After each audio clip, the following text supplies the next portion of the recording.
If you don't do it, and I don't have that alcohol screening assessment, the only thing that I can really sentence you to is the maximum time.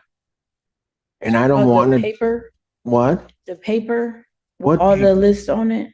What is Von Schwartz? That's for your alcohol screening and assessment. Is that somebody I'm supposed to go to? What does that name stand for? That's somebody that you need to call to set up an appointment so that they can interview you and do an assessment. Okay. In Your Honor, my office, Today's the date and time that was originally set for sentencing. I have reviewed or received and reviewed the recommendation from probation with Ms. Johnson. She has not, we do acknowledge she has not completed the alcohol screening and assessment through Von Schwartz, and she did miss a test on July 1st. I did discuss this with her yesterday on the phone and advised her to go to community corrections as soon as possible to try to test. She informed me, and so did her father, who is here with her today, that she did go to community corrections this morning before court and was there for about 45 minutes. And they said she was unable to test this morning. We are respectfully requesting that the court not remand her at this time and that we adjourn the sentencing out in August to give her the opportunity to complete the alcohol screening and assessment. She is gainfully employed at St. Joe's. She does not want to lose that job. In the alternate, if the court is inclined to remand her in both speaking with Ms. Johnson and her father, our request would be to potentially allow that remand to happen a couple weeks in the future so she can take time off work at St. Joe's so she does not lose that job. Other than that, Your Honor, we respectfully request an adjournment of the sentencing. and Teresa Claire on behalf of probation. Your Honor, I did communicate with community corrections this morning. She did go over, and she wasn't scheduled to do a test today, so she did not test. She did do her download of her scram. I just confirmed with them that there was no violations on the scram. However, she had not reported to them after June 15th. So there was quite a bit of info that they had to download on that. So I do know that there was no violations on the scram. However, probation also wants to point out to the court that this court did direct her back on April 3rd, I believe, and warned her about any further mistesting.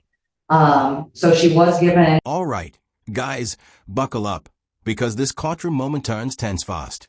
Sentencing is supposed to happen, but it immediately stalls when the court learns the defendant failed to complete a required alcohol screening and missed a test. Defense counsel scrambles, explaining last-minute attempts to comply and asking for mercy. Probation confirms there were no scram violations, but the missed obligations are real, setting the stage for judicial frustration. A warning by this court back in April about her remaining compliant with the testing order.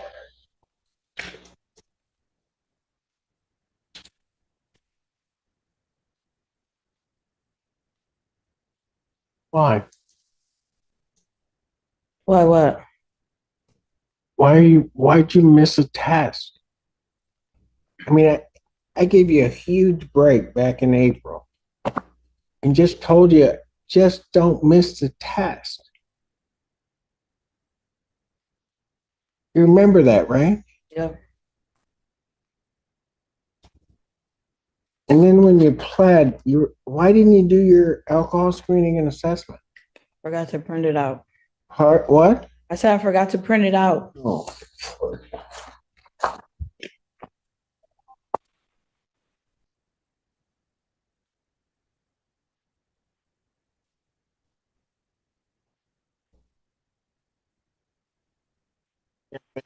they do so much. I mean, I didn't send you the last time.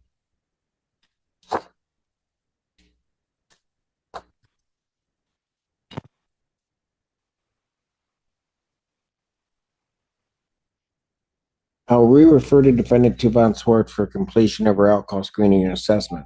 Young lady, understand something.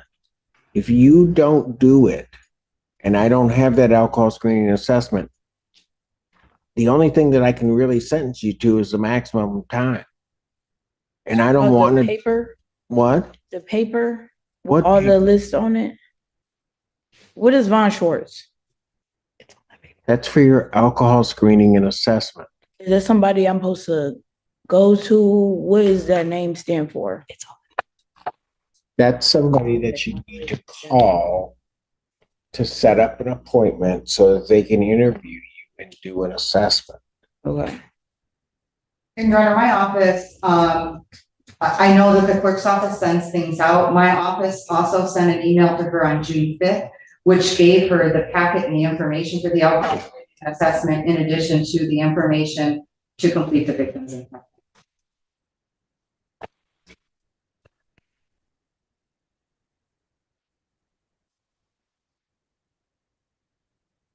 Need to pay a $75 referral fee. Do you have that? No.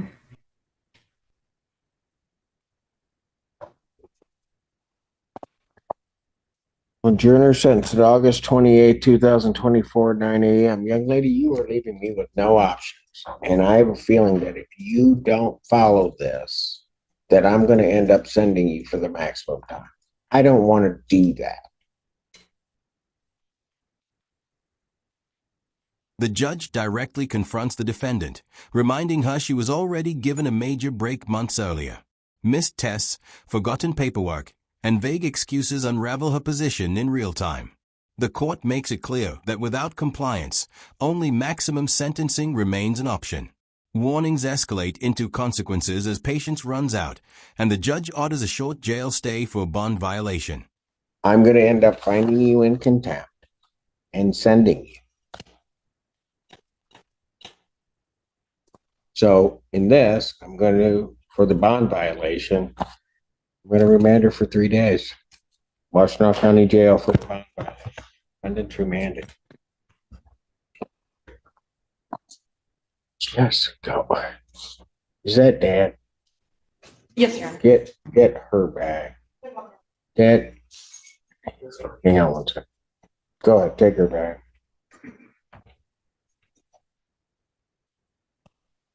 Come on up to the, can you come up to the phone? What's your name, sir? Tony Johnson. Okay. Can you help try to get her through the, Yes, I will definitely make sure that she does it. She lives with her mom, so I don't kind of know the things that kind of goes on. So I'm just coming to support, and I just was hoping that you didn't take her to jail because I know. she need this job so bad. As deputies move in, the defendant's father steps forward, trying to steady the situation. He accepts responsibility for helping her comply and immediately offers to pay outstanding fees. The judge softens slightly, ensuring he receives all required paperwork so there can be no more excuses. The moment closes with urgency, accountability, and a clear message that support must now translate into action. I know. And I trust me, I did not want to. I just, Miss Clara, can you give to Dad the Von Swartz information and the victim's impact information so that he has it, so that I get where he is, so that he knows what she has to do. Yes, Your So Honor. I do know, I heard him in the hallway, really getting after her for not doing it. So I think that he will. Well, I don't doubt If that. you stop by my office, or I'll ask them to give you the paper printed out. Is that in this It's building? right down the hallway. Okay. And so I'll tell them you're coming right down. And, Okay. I have the $75 for any fee or whatever that she might have needed to pay. I do have the money, so. And good afternoon, Lord Deputy Assistant Public Defender, with on behalf of Mr. Merrick, who's sitting to my right. All right. Your name, sir? David Merrick. Thank you. Ms. Yagi, your motion. Thank you, Your Honor. We are asking for reduction in Mr. American's bonds. I won't go into all the detail I did in my motion. I'll just mention a few things recently.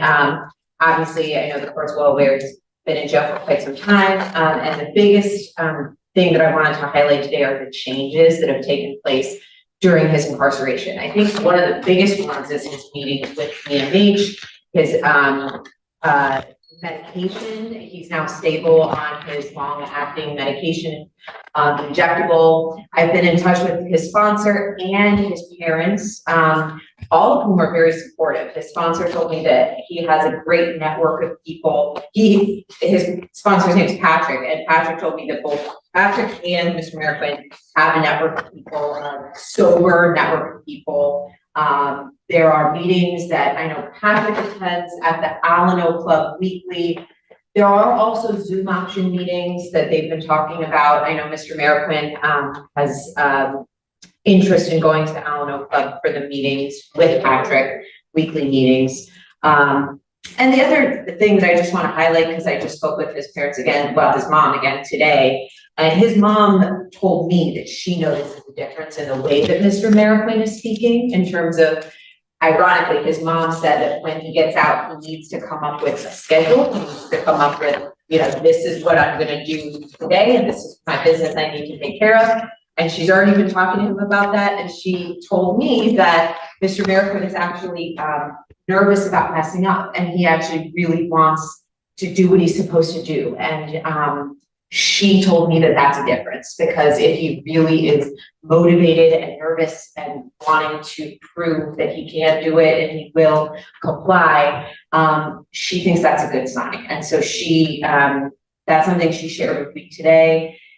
And she basically has been talking with him about that plan moving forward.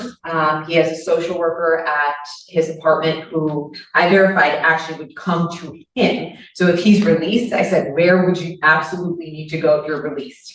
And it's his apartment. His social worker could come visit, or social worker, caseworker, whatever. Yes. Yeah, would come to his apartment to sort out his housing issue, try to, get that payment, get that sorted out. And then, that would be step one. And then the meetings, would be step two. But it does seem like he is in a much better place now than he was previously. All right. And his housing is in place?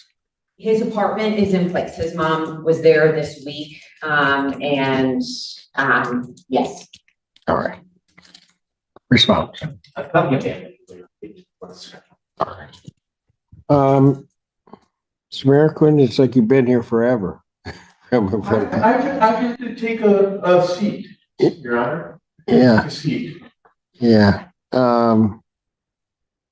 As Ms. Yagi was talking and arguing, and she was talking about the differences in you. A lot of times people think judges are sitting up here and they don't notice differences in people, and I notice a difference in you. There was a point where you came in, and I don't know if you recall this, you had actually been before me on something else. You then came before me that time. And I'll just tell you, you were in bad shape. I've had plenty of time to stabilize on my meds, get right with my 12-step program, and basically make myself fit for being on the streets, because honestly, I wasn't before. Yeah. I was right where I was supposed to be good. Yeah. And right now it's like, I feel like if I'm released, whatever the conditions are, I'll be able to meet them because I'm competent and I'm sober and, I'm working the program. All right. How many AANA meetings do you go to? I prefer to go every day, but if I'm on home confinement, I could see shaving that number down just a little bit, because it's kind of hard to get a hold of Mr. Casey every day, Right. I just kind of leave to go to my meeting or wherever I want to go whenever I can get a hold of him. So it's like, 2-3 times a week would probably be just as good as 7. Well, maybe. Let me ask you this. Do you think you need... The courtroom tone shifts with a new case. Defense counsel argues for bond reduction, detailing the defendant's progress in jail, mental health stabilization, medication compliance, and strong family support. The defendant speaks candidly, admitting past failures and acknowledging he needs structure to succeed. The judge listens closely, noting visible change and valuing the rare honesty shown during questioning. Home confinement? Honestly, David, be honest with me. I mean, here's what I want. I would like to release you, but I want you to be a success. That's the most important thing to me. So do you want to know the truth of the question you just asked? Yes. if you release me without home confinement, you may as well leave me. Gotcha. You know what? No, I know. And I do plan on, if there were home confinement granted, to comply with it. To not tell Mr. Casey I'm going somewhere and then go somewhere else like I did before. yeah. That Okay. was- You know I what? discovered that was not the way to go. You know what, David? You just gave me the answer to whether or not I should release you. Because I'm going to tell you, if I had asked you that question before, you would have lied to me. You would not have been able to bring yourself to tell me that you needed that. It was hard. It was hard to admit to Yeah. you and to myself. Yep. All right. Here's what I'm going to do. I'm going to, and I'm going to do it this way, Michelle. I think it's probably going to be the best way to do this. I'm going to release a defendant on a PR. I'm going to sign an order for home confinement GPS tether. I will then set another hearing date, but what I want to see is after he's had a chance to talk with his mother, his worker, they go through details and kind of get himself adjusted. I want an order or something in terms of a plan for how he's going to proceed. Okay. I would just, I think we're set for an exam on Tuesday. That's correct. Before who, me? No. Judge Freshour. Yeah, you're right. Thank you, sir. Perhaps we could sign me up for double duty Perhaps that day. what? Double duty that day. What do you mean double? Well, I'm in here for that. That comes to you. Tell you what. Let's. Well, no, I get what you're saying, that David. David, we're gonna do something a little bit different here, okay? Because your exam is set for this Tuesday, all right? It's before Judge Freshour. What I'm gonna do is I'm going to adjourn that preliminary examination to October 1st, but also before Judge Freshour. So I'm not changing the judge on that, okay? In the interim, that's going to allow Ms. Yagi to get the information that I just requested to me, allow you to settle in, figure out how you're going to do things, and allow Ms. Yagi to get an order to me prior to that point in time. Okay? That sound good? So it's like double duty, like you said, but it's just. Are you asking me if a PR bond and home confinement sounds good and then until October 1st? Well, right. You'll be on that till October 1st, but Ms. Yagi's going to get an order to me that's going to sort of structure what you're doing in the interim. Okay. Yeah, as long as I can get hold of Mr. Casey to go to my meetings, I'll go to all of them. Okay. And if I can't get a hold of anyone, here's the catch. I'm not going to leave the house if I can't get a hold of them. Okay. So what I'm going to do is I'm going to set your bond at a $25,000 personal recognizance bond, GPS, home confinement prior to release. Okay. So as soon as they can get that on you, so it may not be till tomorrow, but as soon as they can get that on you, they'll release you. Ms. Yagi, I would expect an order within a week or 10 days. Okay. And that way, see it. And in the interim, I'm sure counsel, they'll be trying to work something out to try to resolve the case itself. So this may all work out for you. Okay, David? That'd be great. And I apologize, Your Honor, just for my clarification. So prior to order, would Mr. Merriquin have? The judge delivers a carefully balanced decision, granting release on a personal recognizance bond with strict home confinement and GPS monitoring. Conditions are clearly laid out, with future hearings scheduled and expectations set for continued compliance. The court emphasizes success over punishment, but warns that structure is non-negotiable. Like the video, subscribe to the channel, and we'll see you in the next video.